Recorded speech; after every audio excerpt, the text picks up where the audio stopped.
Hello and welcome back to the Film Club, the club where we talk about films that we've been recently watching, viewing and enjoying. Let me know what you've been recently watching and enjoying, and if you've seen one I'm about to talk about, let me know in the comments what you thought about it. When I saw the vlogs from RackaRacka that they directed a film and it had been bought by A24, one of my absolutely favourite production houses just ever, I was so excited, and yet I didn't go and see it in the cinema because, I'll be honest, I don't like horrors. I was just like, do I want to do that to myself? Not really. But then, when I saw it was on Netflix and I was in the comfort of my own home with people around me, I thought, yeah, you know what, I'll give it a go. And oh my god, Talk to Me was brilliant. From the acting, the directing, the story, the interesting little twists and concepts that it follows, it's so good. I was expecting Talk to Me to be scarier than it was. It didn't necessarily leave me like scarred or like, oh, I can't look, I have to turn it off. It was more gory, gruesome than scary in my opinion, which to me personally isn't a bad thing. The fact that I didn't leave it like scared to go to bed, I was fine with that. I was happy. Were some of the scenes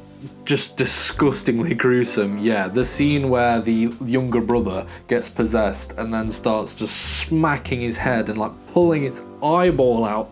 Ugh, genuinely, that was a point where I was like, oh my god. Oh no. When he slams his head onto the table and like, oh, it was disgusting. And yet there's something about the flair of the film that you could just tell it was RackaRacka. I grew up watching their YouTube videos and I could see the little like twists of the camera and the perfect like movement with the camera to the door slamming. Little things like that were just perfectly them, and I'm glad that they added that little flair into it, that they weren't too scared to add their little unique twist and their like personality essentially into the film, even down to having like the sidemen have an Easter egg where they're watching it on their phone. I thought that was great because it's like it shows that they're not embarrassed about where they came from, and they're proud of it almost, but also that they're not neglecting the fact of that side of the world. I thought the ending was brilliant. I didn't expect it to go that way, but at the same time it was great. It was almost like a full circle little moment. The actors and the characters were just so well developed and so well written. I loved each little bit about them. The fact that the main character's mother had died and then that she came back, it was an obvious that was going to happen in a way, but at the same time the twists that happened with it were not at all obvious. The questioning of, was it actually her or was it someone mimicking her, and just all these little different things. Seeing the main character's psyche just slowly get worse and worse was just, yeah, it was just really well done. Overall, I really enjoyed this film. I had a lot of fun with it, and I hope that RackaRacka continue to direct. I'd like to see them do something that's not horror. I'm pretty sure they got signed to do like Mortal Kombat, which